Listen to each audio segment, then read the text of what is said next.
The sun scorched the SWAT training facility in Austin, Texas, as Elena Torres stood among 20 candidates, the only woman in line. Sweat beaded on her forehead as she adjusted her tactical vest, ignoring the smirks and whispers from the men around her. Where are you reading from? And have you ever seen someone underestimated right before they changed everything? Lieutenant Harper, a grizzled man with a perpetual frown, barked names from his clipboard. Torres. As Elena stepped forward, a male candidate tripped her. Her gear crashed onto the concrete, laughter erupting. Stick to answering phones, darling, Harper sneered. Some roles aren't for everyone, another instructor added. Phones recorded her humiliation as she gathered her gear, but her jacket shifted, revealing a glint of a military medal. Her eyes met Harper's with cold precision, and he faltered. They thought they were dismissing another woman, but they'd just targeted the wrong sharpshooter. Elena, 34, was an Austin native, living in a modest East Side apartment, sparsely furnished except for a locked cabinet she never opened for guests. Daughter of a librarian and a paramedic, she grew up with quiet resolve. After graduating from UT Austin, she served 8 years in the Army as a logistics specialist before returning home 3 years ago. Now a 911 dispatcher for the Austin PD, her comm during a school shooting guiding an officer through a tourniquet while coordinating backup earned her a SWAT training recommendation from Captain Salazar, despite pushback. The department included her to meet diversity quotas, but no woman had ever completed Austin's SWAT program. Most quit by week 2. Elena's application omitted her role as a marksmanship instructor for the 7th Special Forces support team. After losing a comrade to friendly fire due to poor training, she vowed to reform tactical standards, starting with her hometown. The memory haunted her, waking her with echoes of gunfire. I left combat behind, she told her brother when applying for SWAT. But prejudice won't fall unless someone fights it head-on. Every botched dispatch call reminded her of her friend's face. Some battles required the front lines. Elena rose at 4:30 a.m. for a 3-mile run and strength training in her converted bedroom gym, a routine unchanged since her Army days. Her apartment was bare except for photos, her parents at her graduation and her unit in Iraq, taken days before an ambush that earned her the medal she carried. She had no social life beyond dinners with her brother's family in Pflugerville. Colleagues joked she didn't exist outside work. Elena never corrected them. Her simple life was deliberate, focused on readiness. After the first training week, Elena stopped at Kirby Lane Cafe for a rare breakfast. At a nearby booth, Detective Larson, a 20-year veteran, mocked her. Harper told her, "Torres, if you can't carry the gear, how'll you drag a 200-pound man from a firefight?" Her face was priceless. Laughter followed. Spotting Elena, Larson froze. She paid for her coffee, nodded politely, and left. The untouched cup sat in her car. Rejection began at the PD. Larson saw her application on the chief's desk and scoffed. "Elena Torres, the dispatcher? You're joking." Others chimed in, noting her unease around weapons in the break room. Dispatchers initially congratulated her, but conversations hushed when she entered. They whispered she was making dispatchers look bad with her SWAT fantasy. When she booked the department range, it was suddenly reserved for team events. The message, "Stay in your place." Instructors were harsher. Head instructor Captain Burke, a former Marine, gave her faulty gear. When her radio failed in a drill, he shrugged. "Malfunction, Torres. That's a dead team." Men got replacements, Elena didn't. Sergeant Coleman used her as the bad example in drills, saying, "Torres's hesitation gets officers killed." They assigned her heavier loads, like a 40-pound battering ram, normally rotated among men. Hours in, sweat-soaked, she faltered. Coleman pounced. "Torres is compromising the mission. Want dead hostages." No one spoke up. Later, her water bottle was filled with salt water. She poured it out, used the fountain, and said nothing. In week 3, Chief Delgado called her to his office. With Deputy Chief Nolan by the window, he said, "Torres, this isn't about gender, it's capability. SWAT can't have weak links." They offered her an administrative role, integral, but clerical. "You'd be suited for it," Delgado insisted. The medal in her pocket pressed against her thigh. "With respect, sir, I'll complete the training per policy." Delgado's face hardened. "Policy's one thing, reality's another." Elena replied, I know reality, sir. That's why I'm here. As she left, she heard Delgado mutter, check the qualification standards. See what we can tweak. Rejection spread publicly. A news segment, controversy at Austin PD, should standards change for women, showed Elena in training. Anonymous sources questioned lowering standards. At a coffee shop, she overheard, my cousin's a cop. Says this woman's making SWAT a circus. Online, forums mocked SWAT Barbie. The next day, a toy tiara was taped to her locker with a note, for our diversity princess. Elena removed it silently. Harper announced, we don't lower standards for anyone, eyeing her. They thought she wanted special treatment. They were already bending rules against her. The system itself was the final barrier. In week 4, Burke announced new standards with a smirk.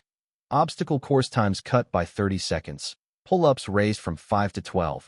Shooting now required weapon disassembly in record time unlisted before. Men got coaching. Elena got clipboards marking expected failures. She passed, barely. 12 pull-ups left her shaking. The obstacle course finished with seconds to spare, and field maintenance experience saved her in disassembly.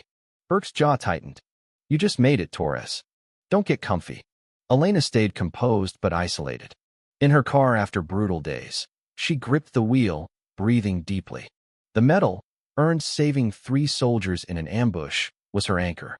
On tough nights, she called her brother, Miguel. Maybe I'm proving them right, she admitted after a punishing drill. If you quit, they win, he said. It's not just you now. Emails from female officers nationwide, watching her fight, confirmed this. The final qualification week arrived, tension thick. Chief Delgado and Brass observed, unusual for a standard day. Burke announced a special shooting course designed by special forces, with multiple targets, varying distances, and stress factors. This separates operators from wannabes, he said, eyeing Elena. Men went first, some excelling, others struggling. Harper commented on good shots, coached misses. Elena, last, stepped up as Harper bet. $10, she misses half. The range quieted. Elena checked her weapon, hands steady despite nerves. She closed her eyes, lips moving silently, then tucked her medal, kissed moments before, into her pocket. In Iraq, she'd broken course records as a markswoman. The buzzer sounded. Her first shots hit center mass, movements fluid, unlike her earlier hesitance. A jam convenience cleared in seconds. The final target, at a near impossible distance, took her last bullet, dead center. The timer stopped, 12 seconds faster than the best score, 100% accuracy. Silence gripped the range. Burke checked scores twice, pale. Delgado whispered to Nolan, intrigued. Harper broke the quiet. Where'd you learn to shoot like that, Torres? Elena safed her weapon. Army marksmanship instructor, 7th Special Forces support team. I trained the course designers. My record was in my file. Her calm answer stunned them. Delgado asked, why not say so? Elena replied, this program tests performance, not claims. Credentials don't matter in the field, results do. Delgado had no retort, seeing her as a professional, not a problem. The impact spread fast. By evening, videos of Elena's performance circulated among officers. By morning, leaked footage hit the media. The station that questioned women in SWAT ran. Ex-military elite shatters SWAT record. Reporters uncovered her silver star, earned providing cover fire in an ambush, saving 3 soldiers despite shrapnel wounds. City Council pressed Delgado on inclusivity. The police union praised best candidates, hypocrisy noted. Elena saw it as shifting winds, not true change but an opening. At a press conference, Delgado announced Elena's SWAT acceptance, sidestepping the discrimination lawsuit looming if they rejected her. Officer Torres's performance shows our commitment to excellence, he said, smile strained. Behind closed doors, an investigation revealed Harper altered requirements to deter women. He was reassigned to desk duty, a public demotion. Multiple officers, emboldened by scrutiny, reported past biases. Burke approached Elena after her first SWAT meeting, offering a marksmanship lead role. The department could use your experience, he said, avoiding her eyes. Elena declined. I'm here to be a team member, not a leader yet. Let me earn respect first. She refused to be boxed as the woman shooter. Reporters sought discrimination stories, Elena focused on work ahead, quietly pushing HR for fair training protocols, implemented as operational updates to save face a pragmatic win. Teammates who mocked her now sought shooting tips, which she gave without mentioning past slights. The shift room included her in plans. Larson, who'd scoffed at her application, admitted, "I was wrong." Elena nodded. Ensure the next woman isn't judged before she starts. She launched a mentorship for female tactical hopefuls, teaching them to exceed standards. Her methods joined the academy curriculum, uncredited but effective. 6 months in, Elena faced a hostage crisis downtown. She spotted a service corridor in schematics, suggesting a flank. "Distract at the entrance, and someone can approach here," she said. Assigned to the entry team, not the flank, she executed flawlessly. The suspect surrendered, lives saved. Burke praised her publicly. Torres's assessment set the standard. Teammates nodded, seeing her as a peer. The merit-based acceptance meant more than accolades. Change grew quietly. Female officers inquired about SWAT, and 2 joined the next cycle without Elena's barriers. When a trainee disparaged one, peers shut him down. That doesn't fly here. Culture shifted through persistent excellence. A year later, Elena led a mixed recruit session, her medal now visible. A recruit asked about it. "It was my friend's," she said. "She died due to poor training. I teach to honor her." The medal, once hidden, symbolized purpose. During a break, Elena helped a struggling female recruit. "The hardest target isn't on the range," she said, adjusting her stance. "It's breaking barriers people claim are justified." The recruit asked how she endured mistreatment. "It wasn't about proving them wrong," Elena said, "but proving what's right. Excellence," she showed, persists until undeniable. Packing up, Elena watched recruits on the range where she'd triumphed.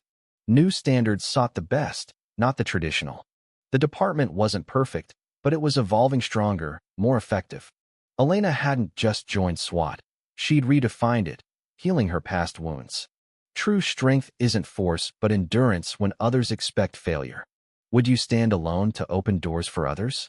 In America, this fight persists in workplaces everywhere. Sometimes, excelling within a system forces it to evolve or reveal its flaws.